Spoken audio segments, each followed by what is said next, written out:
మరి ఆ కాలంలోనే క్యాన్సర్ అనే సబ్జెక్ట్ తీసుకోవాలి, దీని మీద చదవాలి అని మీకు ఎందుకు అనిపించింది? క్యాన్సర్ సర్జరీ అంటే రాడికల్ సర్జరీ, ఛాలెంజింగ్ అనమాట. క్యాన్సర్ సర్జరీ అక్కడ క్యాన్సర్ ఇన్సిడెంట్స్ కూడా చాలా ఎక్కువ ఉండేది.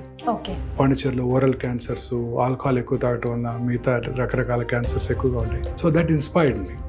సో అదే రోజున నేను డిసైడ్ చేసుకున్నాను, నేను క్యాన్సర్ సర్జరీ చేస్తాను. సో ఎలాంటి రిలేషన్ మీ ఫాదర్ తో ఉండేది sir? He was my best friend అండి. ఓకే.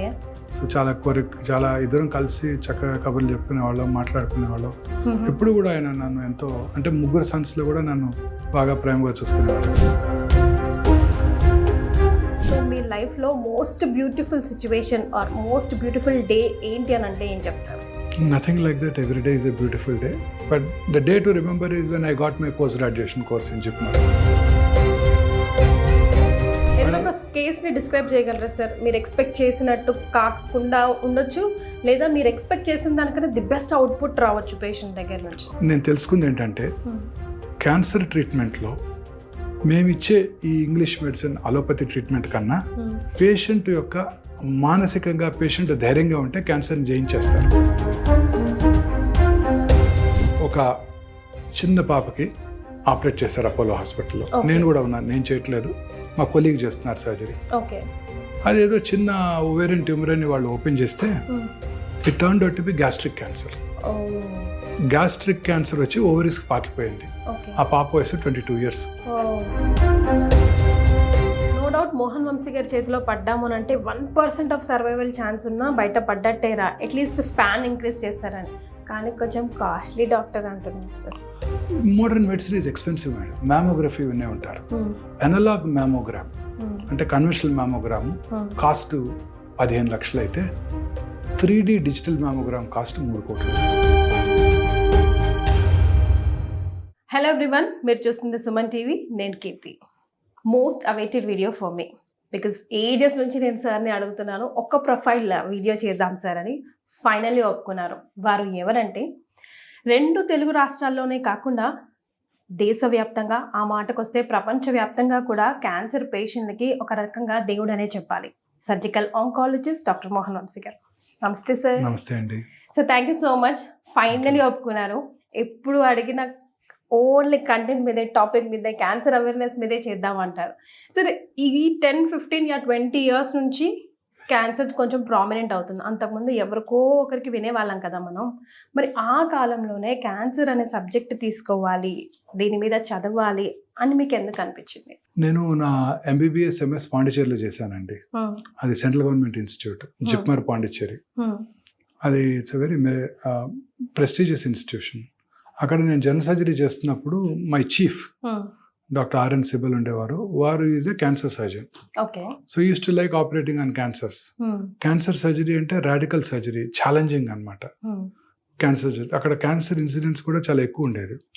పాండిచేరిలో ఓరల్ క్యాన్సర్స్, ఆల్కహాల్ ఎక్కువ తాగటం వల్ల మిగతా రకరకాల క్యాన్సర్స్ ఎక్కువగా ఉంటాయి. So that inspired me. So అదే రోజున నేను డిసైడ్ చేసుకున్నాను, నేను క్యాన్సర్ సర్జరీ చేస్తానని. ఇన్ఫాక్ట్ మా చీఫ్ కింద నా అసిస్టెంట్స్ అంతా కూడా అడిగేవారు, క్యాన్సర్ సర్జరీ చేస్తే నీకు ప్రైవేట్ ప్రాక్టీస్ ఎలా ఉంటుంది? ఇది only poorer sections of the సొసైటీకి వస్తాయి.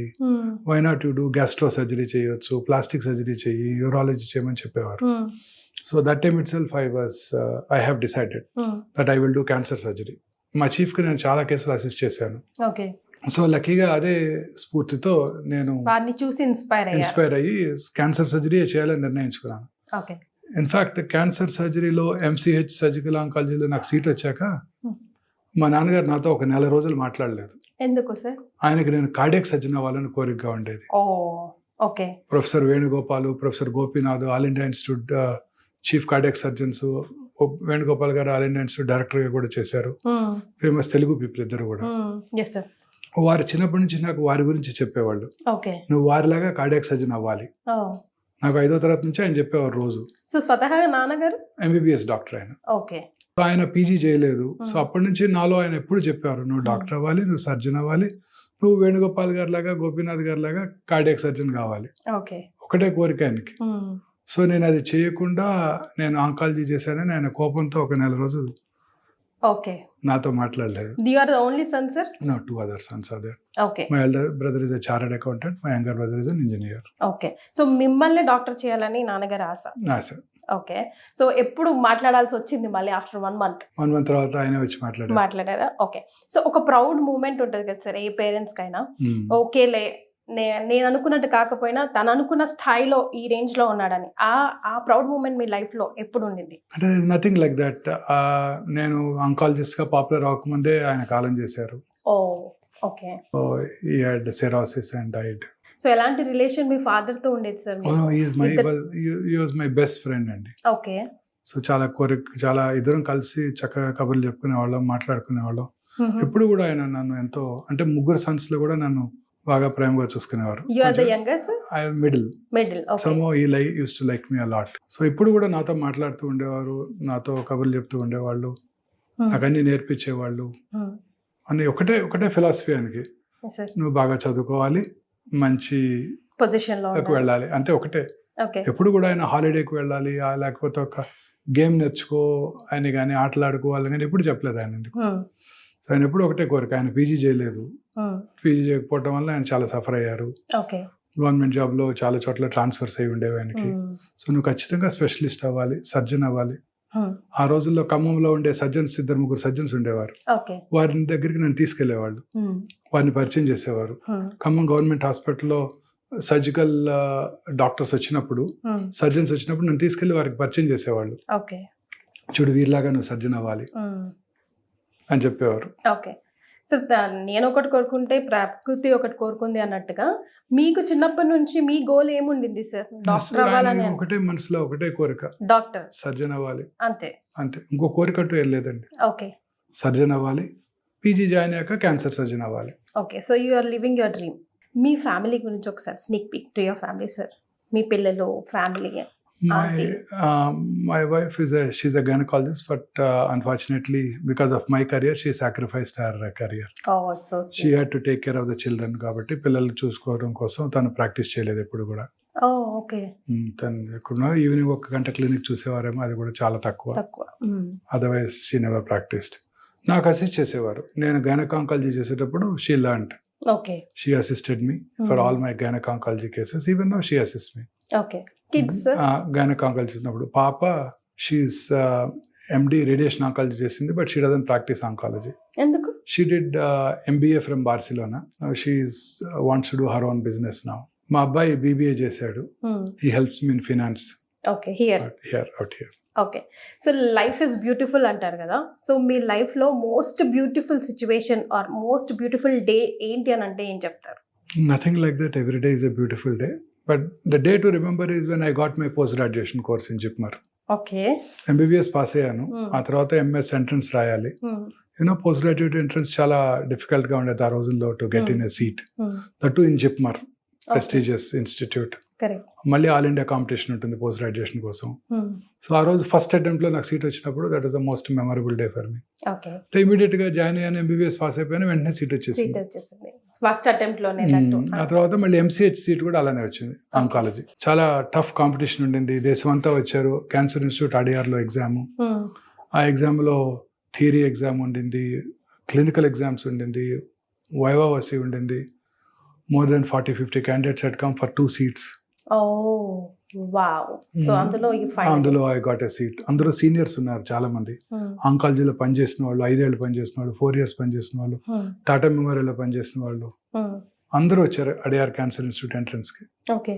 So fortunately I got selected. So that was a memorable moment. Right. So omega thought ఎప్పుడు వచ్చింది సార్? అండ్ ఎందుకు, ఎలా వచ్చింది ఒమేగా? No, I was అంతకుముందు 2002 నుంచి 2010 వరకు నేను ఇండో అమెరికన్ క్యాన్సర్ ఇన్స్టిట్యూట్ డైరెక్టర్గా ఉన్నాను. So during that time that was really a great period for me. ఎందుకంటే 2002 ఇండిపెండెంట్గా, ఇండివిజువల్గా ఒక ఇన్స్టిట్యూట్ నా చేతిలో పెట్టారు చంద్రబాబు నాయుడు గారు. అప్పుడు నేను జాయిన్ అయినప్పుడు ఆ ఇన్స్టిట్యూట్లో there were only 45 patients on the radiation couch. There were hardly 12 to 13 patients in the whole hospital. Okay. 8 years తర్వాత నేను వచ్చే రోజు there were more than 400 patients. Okay. And more than 500 patients on the radiation couch. Okay. So అలా develop చేయగలిగాను. Sir రోజుకి వందల మంది ఇప్పటికి 1000 మందిని మీరు ట్రీట్ చేస్తూ ఉంటుంటారు. క్యాన్సర్ అనే వర్డ్ మాకు కొంచెం డిఫరెంట్గా కొంచెం భయంగా అనిపిస్తుందేమో కానీ అది మీకు సలైవా లాగా నోట్లో అలవాటైపోయిన పదం. అండ్ మీకు అసలు normal breathe in breathe out లాగానేనా? కీప్స్ ఎనీ డిఫరెన్స్ అబ్బా ఏంటిది అని మిమ్మల్ని షూట్ చేసిన మూమెంట్స్ కానీ లేకపోతే పేషెంట్స్ కానీ? అంటే మేము కూడా మనుషులమే. రోజు క్యాన్సర్ చూసినప్పటికీ కూడా ప్రతిరోజు పేషెంట్స్ సర్జరీ చేస్తాము. సర్జరీ చేశాక అవసరమైతే కీమోథెరపీ, రేడియేషన్ ఇస్తుంటాము. మిగతా పేషెంట్స్ అంటే మిగతా డిపార్ట్మెంట్స్లో సర్జన్స్కి, డాక్టర్స్కి మాకు ఉన్న తేడా ఏంటంటే మాకు పేషెంట్స్తో చాలా అనుబంధం ఏర్పడుతుంది. ఎందుకంటే వాళ్ళు ఎమోషనల్గా కనెక్ట్ అవుతారు మాతో. అలాగనే కాకుండా ఇప్పుడు ఫర్ ఎగ్జాంపుల్ ఒక కోలిసిస్టెక్టమీ చేసామనుకోండి, ఆ తర్వాత మళ్ళీ వారిని మీరు చూడరు అసలు. ఒక కాస్మెటిక్ సర్జరీ చేశారనుకోండి, మా అయితే 2-3 విజిట్స్ వస్తారు, తర్వాత వాళ్ళు చూడరు అసలు మీరు. ఇక్కడ అలా కాదు, జీవితాంతం వాళ్ళు మమ్మల్ని చూస్తూనే ఉంటారు, రెగ్యులర్గా చెకప్కి వస్తుంటారు. సో సర్జరీ అయిపోయిన తర్వాత కీమోథెరపీ, రేడియోథెరపీ ఇచ్చాక చాలాసార్లు వాళ్ళతో అనుబంధం ఏర్పడినప్పుడు వాళ్ళు ఎంతో క్లోజ్గా ఉంటారు, ఇంటికి వస్తుంటారు, చాలా రకరకాల గిఫ్ట్స్ ఇస్తుంటారు, ప్రసాదం తెచ్చి పెడుతుంటారు, నాకు ఇష్టమైనది తీసుకొస్తుంటారు. సో అలా ఉన్నప్పుడు లేనప్పుడు కూడా వాళ్ళకి రికరెన్స్ వచ్చినప్పుడు వాళ్ళకన్నా ఎక్కువ బాధపడతాం. పేషెంట్స్ చాలా మంది పొద్దున్నే వచ్చేస్తారు వాళ్ళ ఊరి నుంచి, వచ్చి మార్నింగ్ ఎంటీ స్టమక్లో వస్తారు, టెస్టులు చేయించుకుంటారు, మళ్ళీ ఈవినింగ్ బస్కో ట్రైన్కో టికెట్ బుక్ చేసుకుని వెళ్ళిపోవడానికి రెడీ అయ్యి ఈవినింగ్ రిపోర్ట్స్ చూడడానికి నా దగ్గరకు వస్తారు. అప్పుడు వాళ్ళకన్నా నాకు ఎక్కువ టెన్షన్ ఉంటుంది. ఫైల్ చేసే ముందు దేవుడా దేవుడా దేవుడా ఈయనకి రికరెన్స్ రాకూడదు అనుకుంటే ఓపెన్ చేస్తాను. వాళ్ళకన్నా నేను కూడా ప్రే చేస్తుంటాను, ఎందుకంటే నేను చేసిన కేసు సక్సెస్ అవ్వాలి, వాళ్ళకి క్యాన్సర్ తిరిగి రాకూడదు అని. వాళ్ళకి ఎంత ఉంటుందో నాకు కూడా అంతే ఉంటుంది. బట్ ప్రతిసారి మన భగవంతుడు మనని ఆశీర్వదించడు, తిరిగి వస్తుంటాయి. అలా తిరిగి వచ్చినప్పుడు వాళ్ళకన్నా మేము ఎక్కువ బాధపడుతుంటాం. చాలాసార్లు అలా జరుగుతూ ఉంటుంది. ఏదైనా ఒక కేస్ని డిస్క్రైబ్ చేయగలరా సార్? మీరు ఎక్స్పెక్ట్ చేసినట్టు కాకుండా ఉండొచ్చు, లేదా మీరు ఎక్స్పెక్ట్ చేసిన దానికన్నా ది బెస్ట్ అవుట్పుట్ రావచ్చు పేషెంట్ దగ్గర నుంచి. నేను 34 ఏళ్ళ నుంచి ప్రాక్టీస్ చేస్తున్నానండి ఆంకాలజీ. ఒక ఇంపార్టెంట్ విషయం మన వ్యూవర్స్ అందరికీ చెప్పాలనుకున్నాను, అలాగే మీకు కూడా చెప్పాలనుకున్నాను. సో నేను ఇన్ని సంవత్సరాలు ప్రాక్టీస్ చేశాక నేను తెలుసుకుంది ఏంటంటే, క్యాన్సర్ ట్రీట్మెంట్లో మేమిచ్చే ఈ ఇంగ్లీష్ మెడిసిన్, అలోపతి ట్రీట్మెంట్ కన్నా పేషెంట్ యొక్క మానసికంగా పేషెంట్ ధైర్యంగా ఉంటే క్యాన్సర్ని జయించేస్తారు. ఇది నేను ఖచ్చితంగా నమ్ముతున్నానండి. ఎగ్జాక్ట్లీ 22 years బ్యాక్ ఒక చిన్న పాపకి ఆపరేట్ చేశారు అపోలో హాస్పిటల్లో. నేను కూడా ఉన్నాను, నేను చేయట్లేదు, మా కొలీగ్ చేస్తున్నారు సర్జరీ. అదేదో చిన్న ఓవేరియన్ ట్యూమర్ అని వాళ్ళు ఓపెన్ చేస్తే it turned out to be gastric cancer. Gastric cancer వచ్చి ఓవరీస్కి పాకిపోయింది. ఆ పాప వయసు 22 years. ఆ పాప వాళ్ళ father is a big technocrat. ఆయన హైదరాబాద్లో lot of companies which are not doing well, చాలా companies which are not doing, వాటిని టేక్ ఓవర్ చేసి వాటిని టర్న్ అరౌండ్ చేసి ప్రాఫిట్లోకి తీసుకొచ్చే మనిషి. వెరీ ఫేమస్ మ్యాన్ ఆ రోజుల్లో, తమిళియన్. సో వాళ్ళ అమ్మాయి. సో ఈ జరగటంతో ఆయన చాలా డిప్రెషన్ లోనయ్యారు. సో లోనయ్యి ఆయన చెప్పిన కాన్సెప్ట్ ఏంటంటే, తర్వాత నాతో చాలా సార్లు మాట్లాడారు. ఆయన ఏమనేవారంటే, ఆయన అప్పుడే చెప్పారు, నేను ఇప్పుడు గమనించింది ఆయన ఆ రోజు చెప్పారు, నాన్ మెడికల్ మ్యాన్. నేను 34 ఏళ్ల ప్రాక్టీస్ తర్వాత నేను అనుభవంలోకి వచ్చిన విషయాన్ని ఆయన ఆ రోజు చెప్పారు. డాక్టర్ గారు, క్యాన్సర్కి ఇది ఒకటే ట్రీట్మెంట్ కాదు, అలోపతి మెడిసిన్ ఒకటే కాదు, మానసిక ధైర్యం ఇంపార్టెంట్. క్యాన్సర్ పేషెంట్స్కి ఇది మనం డెవలప్ చేయాలి, వాళ్ళందరికీ మనం కూడా మానసిక ధైర్యంగా ఉండేటట్టు చేయాలి. అలా చేస్తేనే వాళ్ళు క్యాన్సర్ జయిస్తారని వాళ్ళ పాపను అబ్జర్వ్ చేశాక ఆయన తెలుసుకున్నారు. సో నేను ఆయన దగ్గర కూడా రానివ్వలేదు ఆ రోజుల్లో. నేను I don't believe in that. I thought ఈయనేదో వేదాంత్ మాట్లాడుతున్నారు, ఇది అసలు కరెక్ట్ కాదు, నమ్మకం. క్యాన్సర్కి ట్రీట్మెంట్ ఈ అలోపతి వైద్య విధానమే, ఇది స్ట్రాంగ్ సైంటిఫిక్ ఫౌండేషన్ ఉంది దీనికి. క్యాన్సర్ ఎలా పెరుగుతుంది, క్యాన్సర్ని ఎలా క్యూర్ చేయాలి, ఆ క్యాన్సర్ సెల్ ఎలా టార్గెట్ చేయాలి, క్యాన్సర్ సెల్ సైకిల్ ఎలా ఉంటుంది, ప్రతి సైకిల్లో దాన్ని ఎఫెక్ట్ చేసే డ్రగ్స్ ఉన్నాయి, ఇదంతా సైంటిఫిక్ ఫౌండేషన్ ఉంది. ఈ సైంటిఫిక్ ఫౌండేషన్ కాదని మూఢనమ్మకంతో ఆయన ఏదో చెప్తున్నారు అని నేను అనుకుని ఆయన దగ్గర కూడా రానివ్వలేదు. మళ్ళీ కలవలేదు ఆయన్ని, ఇప్పటి వరకు కలవలేదు. కానీ ఇన్ని సంవత్సరాల ఎక్స్పీరియన్స్ తర్వాత నేను నేర్చుకుంది ఏంటంటే, ఆయనే correct. Surgical oncologist, medical oncologist, radiation oncologist ఎంత రోల్ ప్లే చేస్తారో క్యాన్సర్ పేషెంట్స్లో ఉండే ధైర్యము అంతకన్నా ఎక్కువ రోల్ ప్లే చేస్తుంది. నేను నవజోత్ సింగ్ గారు, సుధీర్ గారు చెప్పారు ఆల్టర్నేటివ్ మెడిసిన్ తీసుకున్నానని. నేను ఆల్టర్నేటివ్ మెడిసిన్కి క్రెడిట్ ఇవ్వట్లేదు, ఆయన వైఫ్కి క్రెడిట్ ఇస్తున్నాను. ఆయన యొక్క వారి వైఫ్లో సపోర్ట్ చేశారు, ధైర్యం నింపారు. ఆ ధైర్యంతో ఆమె ఆ క్యాన్సర్ని జయించి ఉండవచ్చు. Alternative medicines is not important. ఏదో ఒకటి ఆల్టర్నేటివ్ మెడిసిన్ రూపంలో కానివ్వండి, ఏదో ఒక రూపంలో అయినా వారి వైఫ్కి ధైర్యం చెప్పారు. సో 300 మంది క్యాన్సర్ డాక్టర్లు ఇది తప్పు, ఇది మిస్కన్సెప్షను, దీన్ని ఖండించాలి, పేషెంట్స్ ఇలా ఫాలో అవ్వకూడదని అందరూ చెప్తున్నప్పటికీ నా మనసులో నేను ఎస్, పేషెంట్ కనుక ధైర్యం నింపగలిగితే అదే ధైర్యంతో ఆ పేషెంట్ క్యాన్సర్ని ఎదుర్కొంటారు. నేను ఒక చిన్న 2 ఉదాహరణలు చెప్తానండి, సైంటిఫిక్గా ప్రూవెన్ ఉదాహరణలు. అదేంటంటే ఒక పేషెంట్కి మెలనోమా వచ్చింది. మెలనోమా అంటే స్కిన్ క్యాన్సర్ అండి. 20 ఏళ్ళు అయింది మెలనోమా వచ్చి క్యూర్ అయిపోయి. 20 ఏళ్ళ తర్వాత ఆయన యాక్సిడెంట్లో బ్రెయిన్ డెడ్ అయ్యారు. బ్రెయిన్ డెడ్ అయితే ఆయన కిడ్నీస్ని ఇంకెవరికో డొనేట్ చేశారు. డొనేట్ చేస్తే ఆ రెసిపియంట్కి ఇమ్యూనో సప్రెసివ్ థెరపీ ఇస్తారు. ఎందుకు ఇవ్వాలి? మన బాడీలో ఉన్న మన టీ సెల్స్ ఆ రెసిపియంట్ ఆ డొనేటెడ్ ఆర్గన్స్ని రిజెక్ట్ చేస్తాయి, వాటిని డిస్ట్రాయ్ చేసేస్తాయి. గ్రాఫ్ట్ రిజెక్షన్ అంటారు. సో వాటిని డిస్ట్రాయ్ చేసేస్తాయి. అలా చేయకుండా ఇమ్యూనో సప్రెసివ్ థెరపీ ఇస్తారు. ప్రతి కిడ్నీ ట్రాన్స్ప్లాంట్ పేషెంట్ అవనివ్వండి, హార్ట్ ట్రాన్స్ప్లాంట్ అవనివ్వండి, లివర్ ట్రాన్స్ప్లాంట్ అవనివ్వండి, ఇమ్యూనో సప్రెసివ్ థెరపీ ఇచ్చినప్పుడు ఇమ్యూనిటీ తగ్గిపోతుంది. తగ్గినప్పుడు వారిలో ఉన్న క్యాన్సర్ కణాలు పెరిగిపోతాయి. సో ఈ కిడ్నీ రెసిపియంట్కి, ఈ కిడ్నీస్ తీసుకున్న రెసిపియంట్కి మెలనోమా వచ్చింది. అంటే 20 సంవత్సరాలుగా మెలనోమా స్కిన్ క్యాన్సర్ కణాలు కిడ్నీలో ఉండి అతనికి ఏ సిమ్టమ్స్ కలిగించలేదు 20 ఏళ్ళుగా. ట్రాన్స్ప్లాంట్ చేసిన తర్వాత రెసిపియంట్కి వచ్చాయి. అంటే అతని మానసిక ధైర్యంతో ఆ క్యాన్సర్ కణాలని కంట్రోల్ చేయగలిగాడు. ఇంకొక వెరీ ఇంట్రెస్టింగ్ స్టడీ అండి. క్యాన్సర్ కణాలు ఇప్పుడు బ్లడ్ లో కూడా ఉంటాయి. దాన్ని లిక్విడ్ బయాప్సీ అంటారు, సర్క్యులేటింగ్ ట్యూమర్ సెల్స్ అంటారు. ఇప్పుడు మనం ప్రతి పేషెంట్కి బయాప్సీ చేయనవసరం లేదు. మన బ్లడ్ తీసుకుని ఆ పేషెంట్ క్యాన్సర్ ఉందో లేదో చెప్పేయచ్చండి. దాన్ని లిక్విడ్ బయాప్సీ అంటారు. సో దాన్ని సర్క్యులేటింగ్ ట్యూమర్ సెల్స్ అంటారు. 7 to 15 years after they were pronounce that they are cured of breast cancer, MD Anderson హాస్పిటల్లో 7 to 15 years అయిపోయింది వాళ్ళకి క్యాన్సర్ వచ్చి క్యూర్ అయిపోయి. ఆ తర్వాత వాళ్ళ బ్లడ్ లో 30% of them had circulating tumour cells. కానీ వాళ్ళకి ఏం సిమ్టమ్స్ లేవు, వాళ్ళ క్యాన్సరే లేదు. అంటే వారి ఓన్ ఇమ్యూనిటీ ఆ సర్క్యులేటింగ్ ట్యూమర్ సెల్స్ ని కంట్రోల్ చేస్తుంది. అది పవర్. ఇది క్లినికల్ స్టడీస్, నాకున్న పర్సనల్ ఎక్స్పీరియన్స్. ఒక కపుల్ వస్తారు నా దగ్గరికి, ఆమెకు 72 ఏళ్ళు, ఆయనకి 76 ఏళ్ళు, 8 ఏళ్ళుగా వస్తున్నారు. ఆమెకు బ్రెస్ట్ క్యాన్సర్, నేనే సర్జరీ చేశాను, కీమోథెరపీ అవసరపడలేదు, రేడియేషన్, హార్మోన్ థెరపీ మీద ఉన్నారు, బాగున్నారు. రెగ్యులర్గా వస్తారు. ఆయన బ్లేజర్ వేసుకొని వస్తారు, చాలా హ్యాండ్సమ్ ఉంటారు, 76 ఏళ్ళ వయసులో, స్విమ్ చేస్తారు, ఉంటారు. సడన్గా ఒకరోజు ఆమె ఒకతే వచ్చింది, డ్యూ ఫర్ చెకప్. అప్పుడు ఇంకెవరో లేడీ తీసుకొచ్చారు. ఏరమ్మా మన గోపాలకృష్ణ గారు అని అడిగారు.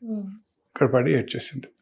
Last week coronary artery bypass చేస్తున్నాగా థియేటర్లోనే చనిపోయారండి.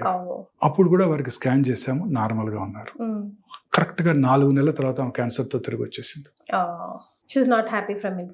అంతే కదా, ఈ 4 నెలల మానసిక ఆందోళన, మానసిక క్షోభ, లోపల ఉన్న క్యాన్సర్ సెల్స్ రియాక్టివేట్ అయిపోయాయి.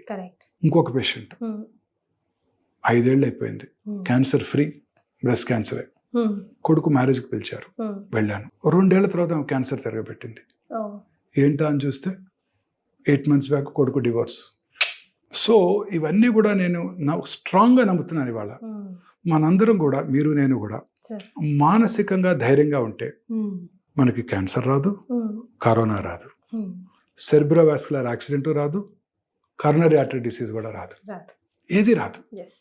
ఇప్పుడు ఈ మోడర్న్ ఏజ్లో ఈ అర్బనైజేషన్ పెరిగిపోయే కొలది, కాంపిటీషన్ పెరిగిపోయి, మన పిల్లాడికి ఫస్ట్ ర్యాంక్ రాలేదు, పక్కింటి వాళ్ళకి ఫస్ట్ ర్యాంక్ వచ్చింది, అబ్బాయికి ఫస్ట్ ర్యాంక్ వచ్చింది, వాళ్ళకి పెద్ద కారు ఉంది, మనకు పెద్ద కారు లేదు, మనకి ప్రమోషన్ రాలేదు, వాడికి ప్రమోషన్ వచ్చింది, వాడికి మనకన్నా రిచ్గా, ఇలా కంపారిజన్స్, ఈ ఆలోచనలు.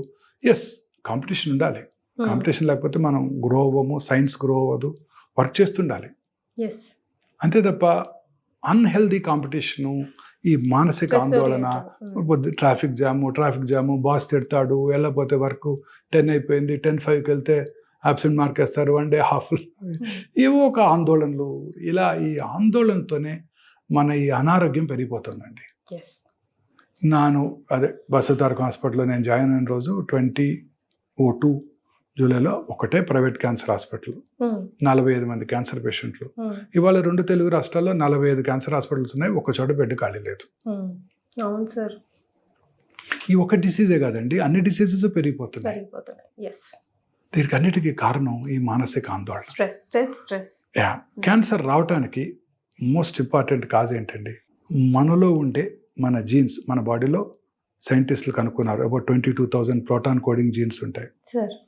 అందులో equal number of non proton coding jeans కూడా ఉంటాయి.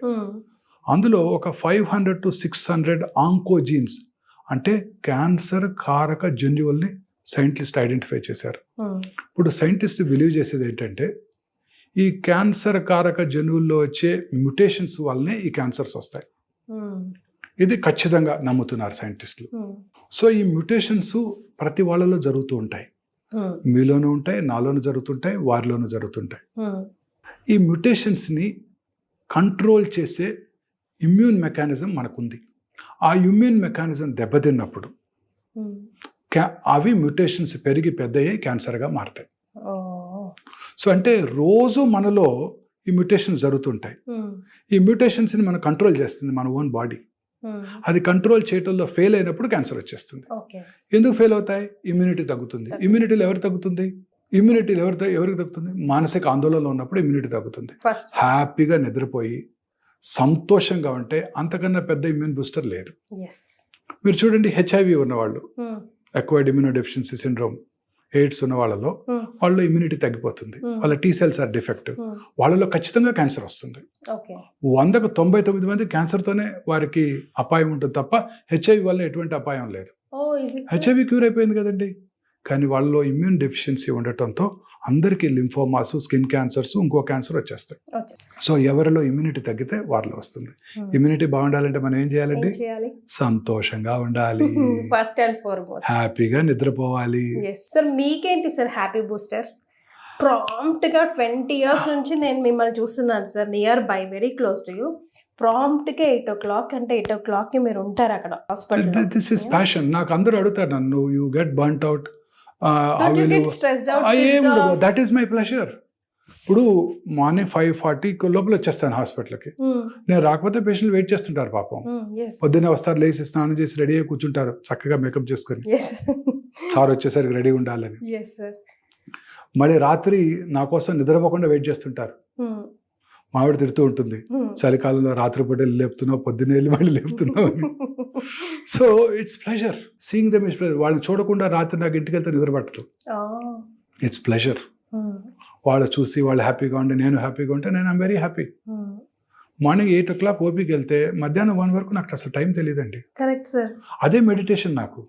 ఇప్పుడు నేను వచ్చేటప్పుడు కూడా మా కెమెరామెన్స్ తో అదే డిస్కస్ చేస్తున్నా. ప్రాంప్ట్ గా ఉంటారు, ఏదో ఒక 10-15 minutes లంచ్ కానీ అక్కడే క్యాబిన్ లో కూర్చొని గబగబా తినేసి మళ్ళీ మొత్తం అసలు patients hospital pleasure seeking sir. ఆ టైం నాకు వాళ్ళతో ఉండటం నాకు ఇది passion, I love it. So నాకు టైం తెలియదు. అదే మెడిటేషన్. మెడిటేషన్ అంటే ఏంటండి? మనం మానసికంగా ప్రశాంతంగా ఉండాలి, టైం తెలియదు. వాళ్ళు పూర్వకాలంలో తపస్సు చేసేవాళ్ళు, వాళ్ళు సంవత్సరాల తరబడి తపస్సు చేసేవారు సైంటిస్ట్, మన ఋషులు. వాళ్ళకి ఆ శక్తులన్నీ వచ్చాయి. ఎందుకు వస్తాయి? మానసికంగా. ఇప్పుడు సత్యసాయిబాబా గారు కానివ్వండి, శ్రీశ్రీ గారు కానివ్వండి, జగ్గి వాసుదేవ్ గారు కానివ్వండి, ఆచార్య రజనీష్ కానివ్వండి, వీళ్ళందరికీ ఉన్నది ఏంటి? మనకన్నా వాళ్ళకు ఉన్నది ఏంటండి? రమణ మహర్షి గారు కానివ్వండి, సాధన. మానసికంగా వాళ్ళు వాళ్ళ సాధనతో వాళ్ళు మహాపురుషులు అయ్యారు. అంతేగాని వాళ్ళు దేవుళ్ళు కాదు, మహాపురుషులు వాళ్ళంతా. రమణ మహర్షి గారికి చిన్న ట్యూమర్ వస్తే సర్జరీ చేశారు మా బాస్ అడియార్ క్యాన్సర్ ఇన్స్టిట్యూట్లో. నేను లేనప్పుడు మా బాస్ చెప్పారు మాకు. ఆయన ఎనస్థీషియా తీసుకోకుండా సర్జరీ చేయించుకున్నారు. చిరునవ్వు నవ్వుతూ, ఆ నవ్వు చూశారు కదా ఎంత సుందరంగా ఉంటుందో. ఆ నవ్వు రమణ మహర్షి గారి స్మైల్. అలా సిస్టర్స్ చెప్పారు నాకు, సీనియర్ సిస్టర్స్, అలా స్మైల్ చేస్తూ సర్జరీ చేయించుకున్నారంట ఆయన. మహాయోగి. ఆ తర్వాత ఇంకేం ట్రీట్మెంట్ తీసుకోలేదు. అండ్ చక్కగా బ్రతికారు కదా. ఇంట్లో వాళ్ళు ఎప్పుడు పేచీ పెట్టలేదా సార్? ఇదేనా ఎప్పుడు will go somewhere? ఉంటారు రోజు ఉంటారు అంటే అలవాటు అయిపోయింది వాళ్ళకి. వాళ్ళకి కూడా అలవాటు అయిపోయింది. ఓకే. సో మీకు ఎంటర్టైన్మెంట్ అపార్ట్ ఫ్రమ్ హాస్పిటల్ ఇదంటే వాట్ మీరు ఏం ఎంజాయ్ చేస్తారు? Like food. Travelling. Food I don't like travelling. Food. ఏం food sir? I love food. అన్ని నో ఫుడ్. అన్ని ఐ లవ్ ఫుడ్. మీరు నేను ఒక్క 10 నిమిషాలు టీవీ చూసినా ఫుడ్ ప్రోగ్రామ్స్ చూస్తా. Oh, is it? అంతే 100%. Okay, so what do you eat in a day? How sir, tell me your daily routine. నేను అసలు ఫుడే లవ్ చేస్తాను. నాకు ఇంకొక ఆలోచన రాదండి. Okay. ఫుడ్ తప్ప ఇంకొక ఆలోచన రాదు. సినిమాలు? Nothing. I don't like movies at all. I don't enjoy movies at all. Only food. Okay. I love food. అన్ని రకాల ఫుడ్ ఐటమ్స్ తీస్తాను. I'm vegetarian. పాస్ట్ 30 years గా ఐఎమ్ వెజిటేరియన్. Okay. గత 6 నెలలుగా వీగన్ కూడా అయిపోయాను. Oh, is it? అంతకుముందు పన్నీర్ ఎక్కువ తినేవాడిని. ఇప్పుడు I thought I would become a vegan. Why sir? So animal protein, animal this thing వాళ్ళని మిల్క్ చేసి, మెషిన్స్తో మిల్క్ చేసి దాంట్లో వచ్చే బ్లడ్, చీము కూడా మన మిల్క్లోకి వస్తుంది. Okay. అది విన్నాక అసలు నాకు మళ్ళీ పాలు కూడా తాగబుద్ధి కాలేదు. Okay. నేను నాకు ఇష్టమైన పన్నీర్ని కూడా వదిలేసాను. Oh. Food I love food. Telugu food పులిహార, పాయసం ఇప్పుడు మానేశాను కదా, మిల్క్ అయిపోయింది, పాయసం కూడా అయిపోయింది. You cook anytime sir? By any chance? నేను రోజు మావిడితో అంటాను, నేను రిటైర్ అయినాక I would become a chef అని. రోజు సజెషన్స్ ఇస్తుంటాను, ఇలా చేయాలి అని. So I love food, I love cooking, but I don't have time. Maybe retire అయినాక ఇప్పుడు అంటుంటాను, నేను ఈ సర్జరీ చేయకపోతే I would have become world famous chef అని. Who is your favorite chef sir then? అలా ఎవరు లేరండి. My mother was my best chef. Okay. She was a great cook. అంతే సార్. ఎవరికి వాళ్ళ తల్లిగారు great cook. Of all my mother was an extraordinary cook. Madam గారికి కోపం వస్తుందేమో ఇప్పుడు. వస్తుంది. పెద్ద ఫ్యామిలీలో వారు ఒక్కరే పనిచేసేవారంట. ఓకే. పెద్ద ఫ్యామిలీ విజయవాడలో వాళ్ళది. అందరూ వాళ్ళ ఇంటికి వచ్చేవారంట. వారి అక్కగారు కొంచెం షీ వాజ్ అన్వెల్. సో ఈవిడే అందరు కుక్ చేసి పెట్టేవారంట. So great cook. ఓకే. అసలు మూవీస్ ఏం చూడలేదా సార్ ఇప్పుడు వరకు? పెద్దగా చూడలేదండి. ఓకే. హీరో కృష్ణ గారు బతికుండగా వాళ్ళ అబ్బాయి సినిమా రిలీజ్ అయితే టికెట్లు పంపేవారు. ఓకే. అవి కూడా చూసాను అంతే తప్ప. నా ఫేవరెట్ హీరో జగపతి బాబు గారు అండి. జగపతి బాబు గారు. ఓ వావ్. మరి హీరోయిన్స్ అంటే ఎవరు లేరండి, పాత హీరోయిన్ లేదు.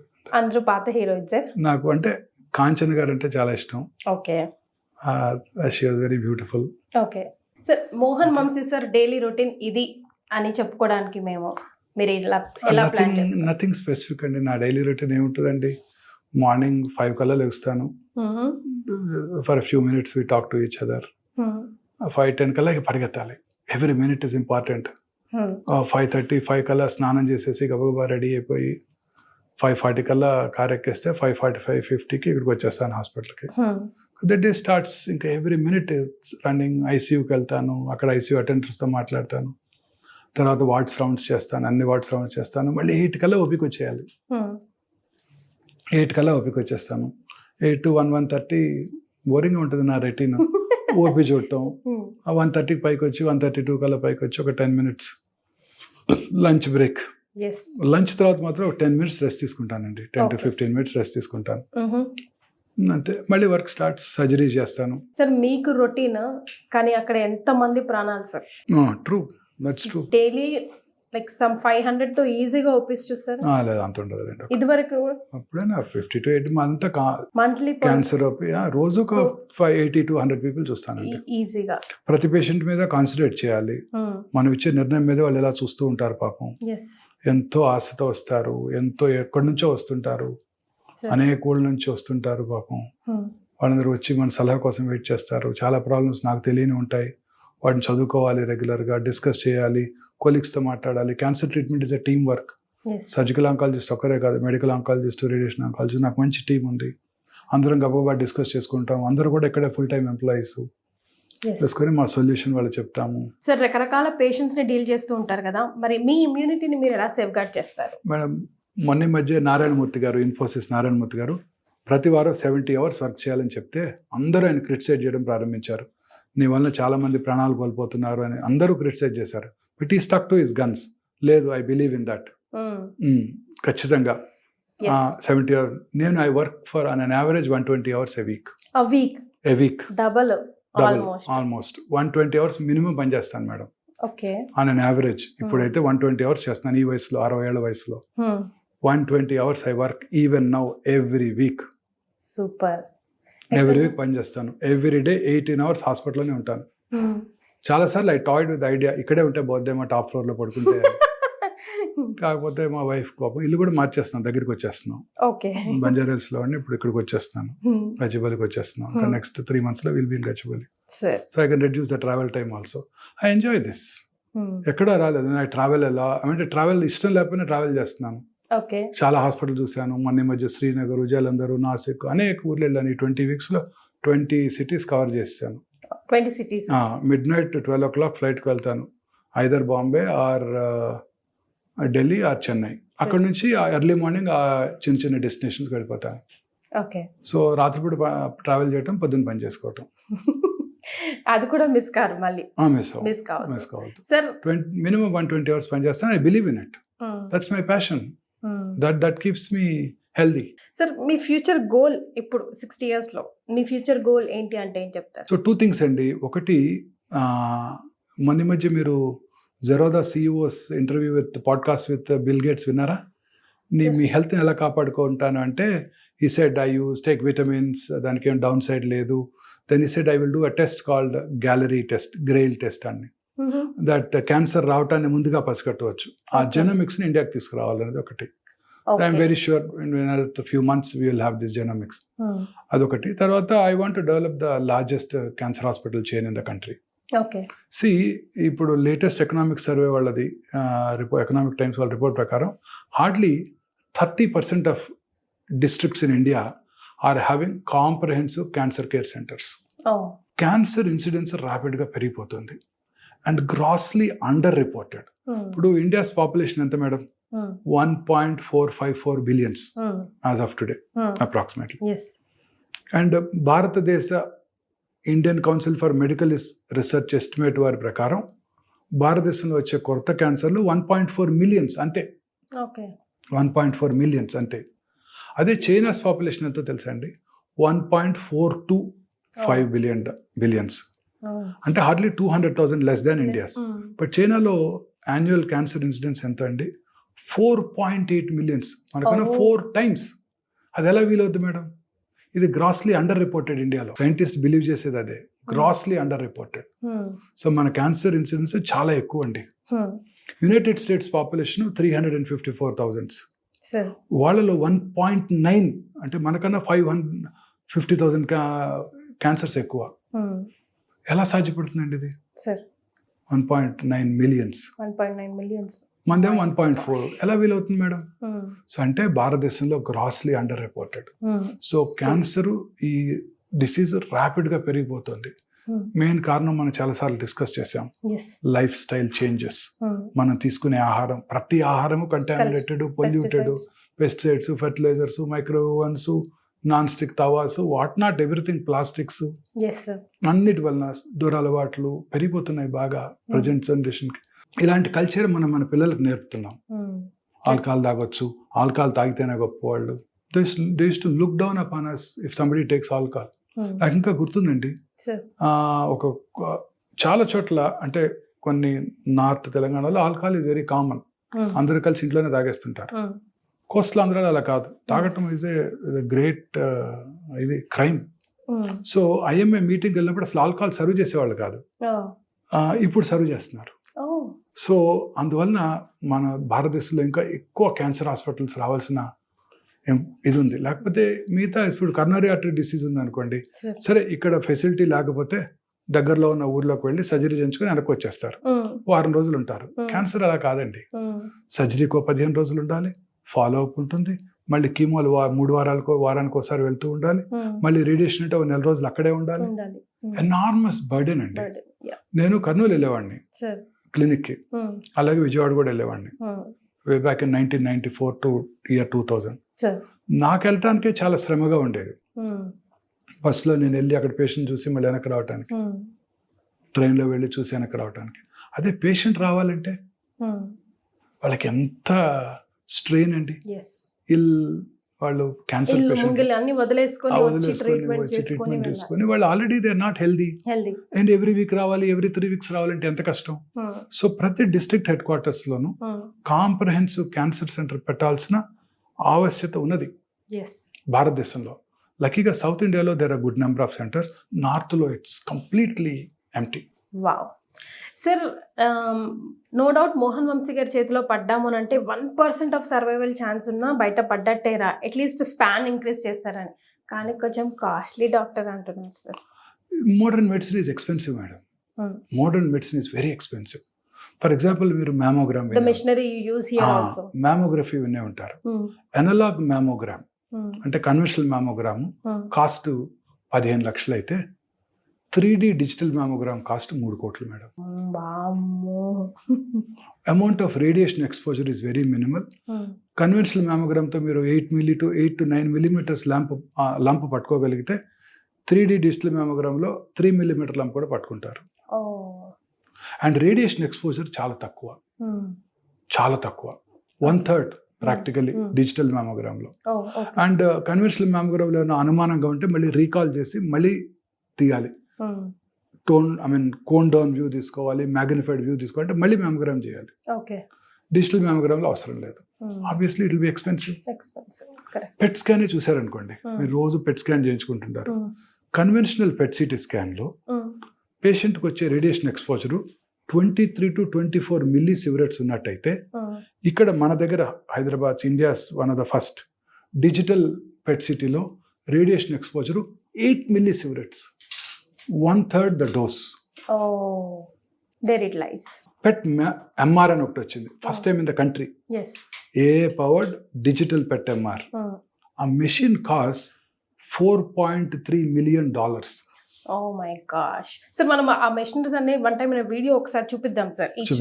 అసలు ఎలా చేస్తారు, ఎందుకు చేస్తారు, ఎందుకు కాస్ట్లీగా కూడా తెలిసిపోతుంది. పెట్ ఎంఆర్లో మీకు వచ్చే రేడియేషన్ ఎక్స్పోజర్ హార్డ్లీ 2 millisieverts. ఇలా ఎక్విప్మెంట్ మనం అప్గ్రేడ్ చేసే కొద్ది, అండ్ వాళ్ళ యాన్యువల్ మెయింటెనెన్స్ కాంట్రాక్ట్ ఎంత ఉంటుంది అనుకుంటారు sir? It runs in to crores. Cyber knife అనే ఒక పరికరం తీసుకొచ్చాం, radiation delivery technology. Cyber knife ఒక తెలుగు జర్నలిస్ట్ డిస్క్రైబ్ చేశారు చక్కగా, కత్తి లాంటి కత్తి, కత్తి కాని కత్తి. సో యాసిన్ అని సాక్షి జర్నలిస్ట్ డిస్క్రైబ్ చేశాడు అంత చక్కగా ఆయన. ఆ cyber knife equipment when we bought it in 2014, it costed me $3 million. ఇవాళ యాన్యువల్ మెయింటెనెన్స్ కాంట్రాక్ట్ 2 crores. ఇక్కడ మనం తీసుకొచ్చిన radiation delivery equipment linear accelerator, Ethos అంటారు, ఇండియాస్ ఫస్ట్ ఈథోస్. అది artificial intelligence powered linear accelerator, కృత్రిమ మేధస్తో పనిచేస్తుంది. సో ఉదాహరణకి గర్భసంచి క్యాన్సర్ ట్రీట్ చేస్తున్నాం అనుకోండి, గర్భసంచి క్యాన్సర్ ట్రీట్ చేసినప్పుడు గర్భసంచి మీదే రేడియేషన్ డోస్ పడాలి. ఆ ముందున్న యూరినరీ బ్లాడర్ మీద, వెనకాలన్న మలద్వారం మీద రేడియేషన్ పడకూడదు కదా. పడిందంటే సైడ్ ఎఫెక్ట్స్ వస్తాయి. సో రెక్టమ్ మీద పడిందంటే rectal proctitis, bleeding per rectum per life. Bladder మీద పడిందంటే blood in the urine, life long వాళ్ళు బ్లడ్ ట్రాన్స్ఫ్యూషన్స్తో బ్రతుకుతూ ఉండాలి. సో ఈ టెక్నాలజీలో ఎలాంటి టెక్నాలజీ అంటే, ఫర్ ఎగ్జాంపుల్ మనం ఇవాళ ప్లాన్ చేసాము, పర్ఫెక్ట్గా ప్లాన్ చేశారు రేడియేషన్ ఆంకాలజిస్ట్, రేడియేషన్ డెలివరీ చేశారు. 4వ రోజు పేషెంట్ కొంచెం కాన్స్టిపేషన్ వస్తుంది. కాన్స్టిపేషన్ వచ్చినప్పుడు ఏమవుతుంది, రెక్టమ్ కొంచెం ఉబ్బుతుంది. ఉబ్బి సర్విక్స్ని ఒక 2 millimeters ముందుకు మూవ్ చేస్తుంది. మరి రేడియేషన్ ఎక్కడ ఇస్తున్నారు? పాత లొకేషన్కి ఇచ్చినట్టయితే రెక్టమ్ మీద కొంత డోస్ పడుతుంది, పార్ట్ ఆఫ్ ద సర్విక్స్ మీద డోస్ పడదు. దానివల్ల నష్టం జరుగుతుంది.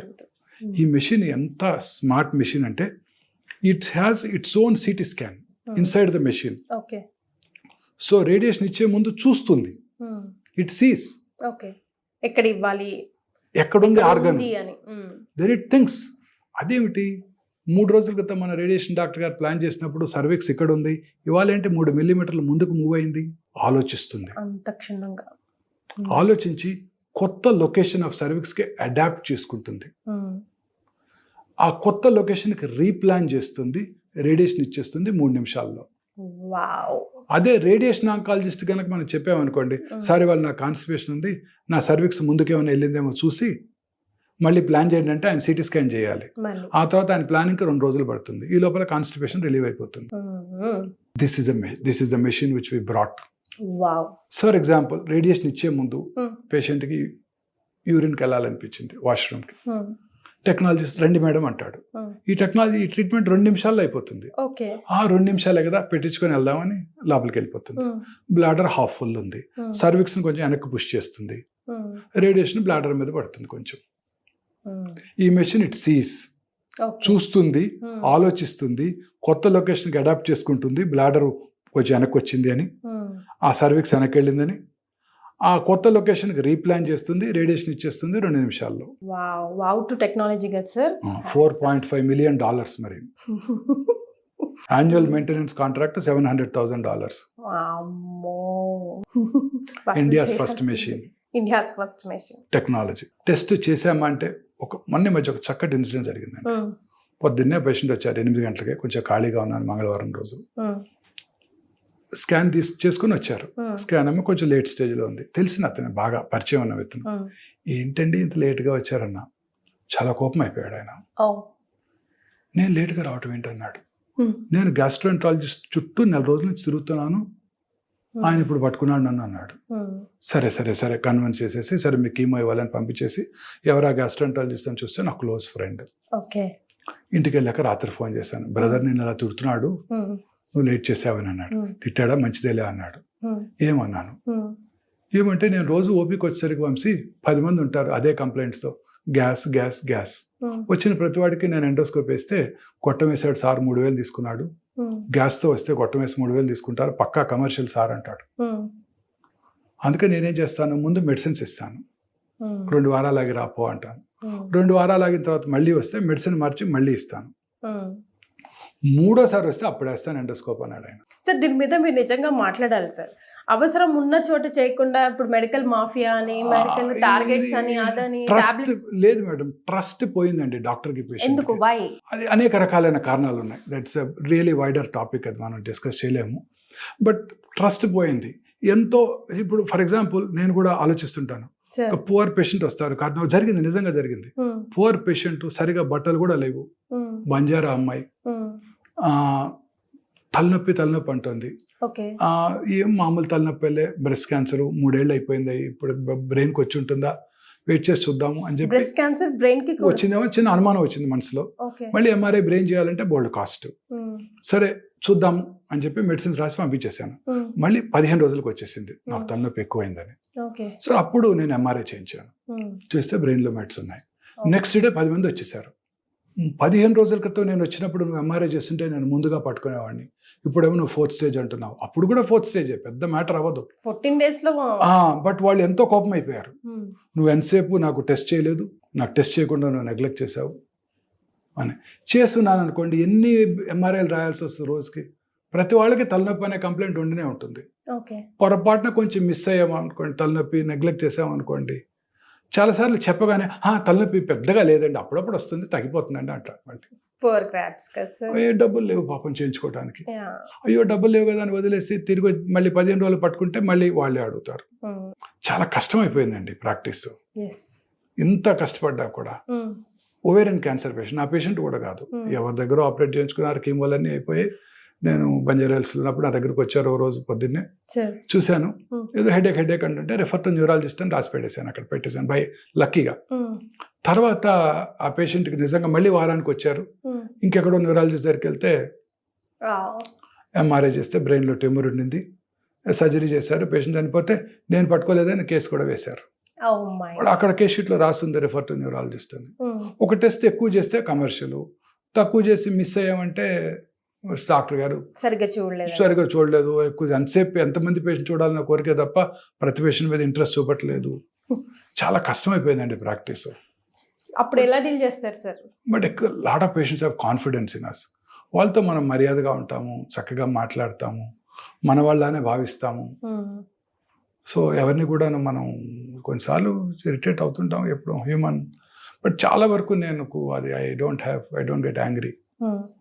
సో దాంతో పెద్ద కష్టాలు రావు. పేషెంట్తో కాంప్లికేషన్స్ వచ్చినా చక్కగా మాట్లాడి కాంప్లికేషన్స్ అని వాళ్ళకి ఎక్స్ప్లెయిన్ చేస్తూ రెగ్యులర్గా రోజుకు 2-3 సార్లు వాళ్ళతో టచ్లో ఉంటే వాళ్ళు అర్థం చేసుకుంటారు.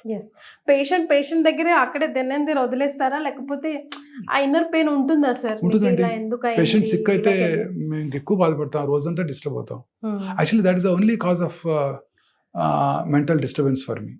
సర్జరీ చేశాక ఏ హార్ట్ అటాక్ వచ్చింది అనుకోండి, మాకు కూడా భయంగానే ఉంటుంది, ఎస్ బాధగానే ఉంటుంది. ఎస్ అయ్యో చేయకపోతే బాగుండేదా, పేషెంట్ కీమోథెరపీ ఇచ్చాక ఏమైనా కాంప్లికేషన్స్ వచ్చాయనుకోండి మాకు కూడా బాధగా ఉంటుంది.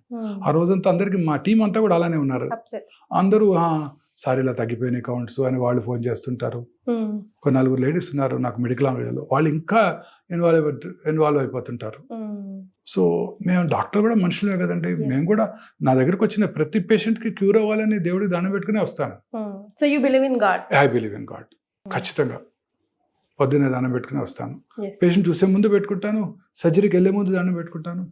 సర్జరీకి వెళ్ళే ముందు మేము స్క్రబ్ చేసుకోవాలి కదండి, వాష్ చేసుకోవాలి కదా. నేను వాష్ చేసుకుంటున్నప్పుడు ఎవరు నా దగ్గరికి కూడా రారు, నేను బాస్ని కదా మరి.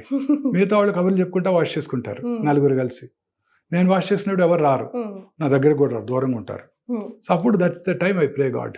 చాలా టెన్షన్ కదా, చాలా tension, that's the time I pray God. రోజంతా టెన్షన్ గానే ఉంటుంది. సక్సెస్ అవుతే సూపర్ సక్సెస్, కానీ పేషెంట్స్ కూడా అడుగుతారు కదా సార్ ఇంకెన్ని రోజులు, అడుగుతారండి. రోజు పొద్దున్నే రాగానే కేసు చాలా మంది ఫైల్ తీసుకొచ్చి నా ముందు పడేస్తారు పిల్లలు. ఇచ్చేసి అంతా చదివాక ఇప్పుడు చెప్పండి ఎన్నాళ్ళు ఉంటారు ఆ పేషెంట్ అని అడుగుతారు. అంటే పేషెంట్ రారు అసలు, పేషెంట్ చూడకుండా చెప్పేయాలి మనం, మీకున్న ఎక్స్పీరియన్స్ మీరు చెప్పేయాలండి అంటారు. కష్టం, చెప్పలేము. నేను చాలాసార్లు అయినా చెప్పకుండా అలా ఆ క్వశ్చన్ కరెక్ట్ కాదేమోనండి, పేషెంట్ చూడకుండా చెప్పలేమోనండి అంటుంటా, ఇంకా అడుగుతూనే ఉంటారు. మీరే నాళ్ళు ఉంటారో చెప్పలేను, ఇంకా ఆ పేషెంట్ ఎలా చెప్పేదని అడుగుతారు. రకరకాల ఐటమ్స్. చాలా మంది అదొక్కటి తెలుసుకోవడానికి నా దగ్గరకు వస్తుంటారు. అప్పుడు సెకండ్ ఒపీనియన్ కోసం. సెకండ్ ఒపీనియన్ కాదు, ఒకటే ఇది ఎన్నాళ్ళు ఉంటారు ఈయన, మీకున్న ఎక్స్పీరియన్స్ తో చెప్పండి సార్. ఎవరైనా చాలా కష్టం అది చెప్పటం.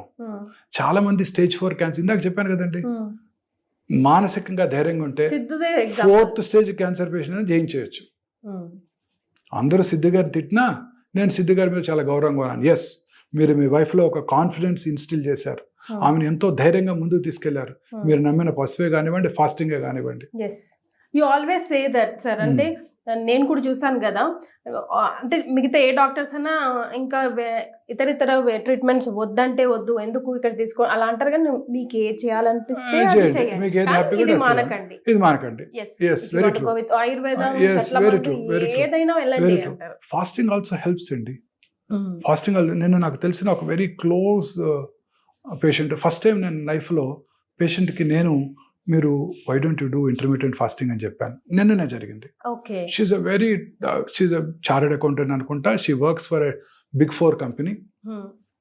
She is been taking treatment regularly for past 4 years. పాపం ఇంకా తిరిగి వస్తూనే ఉంది ఓవేరియన్ క్యాన్సర్. ఫస్ట్ టైం చెప్పానండి నేను ఈ సిద్ధు ఎపిసోడ్ ముందే చెప్పాను, why don't you do fasting అని. ఎందుకు చెప్పారు డాక్టర్ గారు అంది. నేను నా ఎక్స్పెరిమెంటెడ్ మై సెల్ఫ్ అన్నాను. నేను చేశానండి. నేను కొన్ని ఇతరత్ర కారణాల వల్ల సడన్ గా ఒక 15 kgs పెరిగాను వెయిట్. సో గత 4.5 months గా నేను ఇంటర్మీడియట్ ఫాస్టింగ్ చేశాను. 18 hours ఫాస్టింగ్ చేస్తాను ఇప్పుడు కూడా. 18 hours మధ్యాహ్నం 1:30 అలా తింటాను, మళ్ళీ 7 లోపల ముగించేస్తాను. సో ఐ వాజ్ హ్యాపీ, చాలా హ్యాపీగా ఉన్నాను. సో ఫస్ట్ టైం ఒక పేషెంట్ సజెస్ట్ చేశాను. I don't know it's correct or not, నన్ను మీరు క్వాక్ అనండి ఏమన్నా కానీ ఫస్ట్ టైం సజెస్టెడ్. అనేక రకాల అద్వానీ గారు చూశారు, అమెరికా వెళ్ళి వచ్చింది ఆవిడ, అనేక రకాల కెమోథెరపీ ఏజెంట్స్, ఇమ్యూనోథెరపీ ఏజెంట్స్ అన్ని వాడేశారు. నేను ఇద్దరం చాలా క్లోజ్ అయిపోయాం. Why don't you do fasting అన్నాను. 16 hours ఫాస్టింగ్ చేద్దాం చూద్దాం అన్నాను. షీ సెడ్ డాక్టర్ గారు నేను I was also thinking the same thing అంతే. So let's see how she fares. Sir ఇప్పుడు అప్కమింగ్ డాక్టర్స్ కి ఆర్ స్టూడెంట్స్ డాక్టర్స్ కి, ఫ్యూచర్ డాక్టర్స్ కి మీరు చెప్పే సజెషన్ ఎట్ ది ఎండ్ లో? ఇది ఒక డెడికేటెడ్గా ఉండవలసిన ప్రొఫెషన్ అండి. నేను ఏదో 9 o'clock వచ్చి 4 o'clock వరకు పనిచేసి వెళ్ళిపోతాను. చాలా మంది డాక్టర్స్ యూఎస్లో కూడా నా కొలీగ్స్ చెప్తుంటారు, నా ఫ్రెండ్స్ అంతా ప్రాక్టీస్ వాళ్ళు. ఇప్పుడు వచ్చేవాళ్ళు ఎవరు ఎమర్జెన్సీ ఇచ్చేయడానికి ఇష్టపడలేదు, 9కి వస్తున్నారు, 4కి ఇంటికి వెళ్ళిపోతున్నారు. ఒక 50,000 ఎక్కువ ఇస్తే ఇంకో హాస్పిటల్లో మారిపోతున్నారు. అలా కాదు, మనకంటూ మనం నమ్మే పేషెంట్ బేస్ ఏర్పాటు చేసుకోవాలి, మనం నమ్మి రావాలి. నేను వచ్చినప్పుడు ఒక డాక్టర్ గారి పేరు నాకు చెప్పారండి, ఆ పేరు చెప్పొచ్చు, డాక్టర్ రామారావు గారు, కార్డియాక్ సర్జన్. ఆయన కనుక ఒకసారి సర్జరీ చేస్తే ఆ తర్వాత మనవరాలకి సిజేరియన్ సెక్షన్ కావాలని ఆయన దగ్గరికి వెళ్తారంట. అంటే అంత బాగా చూసుకుంటారండి పేషెంట్. ఆయన కార్డియాక్ సర్జన్. ఆ తర్వాత వాళ్ళ ముని మనవరాలకి ఏదైనా కోల్డ్ వచ్చినా ఆయన దగ్గరికి వెళ్తారంట. అంటే అంత బాగా చూసుకుంటారంట ఆయన పేషెంట్స్ ని. చక్కగా కనుక మనం పని చేసుకుంటే స్టడీ ఇన్కమ్ ఉంటుంది. చార్టర్డ్ అకౌంటెంట్స్ లాగానో బిజినెస్ మ్యాన్ లాగానో ఇన్కమ్ పెద్ద ఎక్కువగా ఉండకపోవచ్చు, బట్ స్టడీ ఇన్కమ్ ఉంటుంది. ప్రొఫెషన్ని నమ్ముకుంటే మనం గౌరవంగా బ్రతికేయచ్చు, కానీ చాలా కష్టపడాల్సి ఉంటుంది. ఎస్. అండ్ చాలాసార్లు ఎస్పెషల్లీ మా బ్రాంచ్లో ఎంతో కష్టపడి చేస్తుంటాం, ఎంతో మనసు పెట్టి చేస్తుంటాం. మా చీఫ్ ఒక ఆయన చెప్పారు, the unpredictable biological behaviour of the cancerous tuber makes the most predictable treatment unpredictable. So అది ఎంత కష్టపడినా అవి చాలా ప్రెడిక్టబుల్గా ఊహకందంగా బిహేవ్ చేస్తాయి. స్టేజ్ 1 అనుకుంటాం క్యూర్ అయిపోద్ది అనుకుంటాం, 4 రోజు తిరిగి వచ్చేస్తారు. స్టేజ్ 4 అనుకుంటాం మీ కష్టం అండి బ్రతకడం అనుకుంటాం, 10-15 ఏళ్ళు బతికేస్తుంటారు. మళ్ళీ again emphasising the fact, this is more important than మా ట్రీట్మెంట్. మా ట్రీట్మెంట్ ఎంత ఇంపార్టెంటో పేషెంట్ మానసికంగా ఆందోళన లేకుండా హ్యాపీగా ఉన్నట్టయితే క్యాన్సర్ని జయించేయచ్చు. Wow sir, out of the box వచ్చి మీరు ఎప్పుడు ఎక్కడ ఏమీ మాట్లాడలేదు. Thank you, you did it for me. Thank you madam, నమస్తే.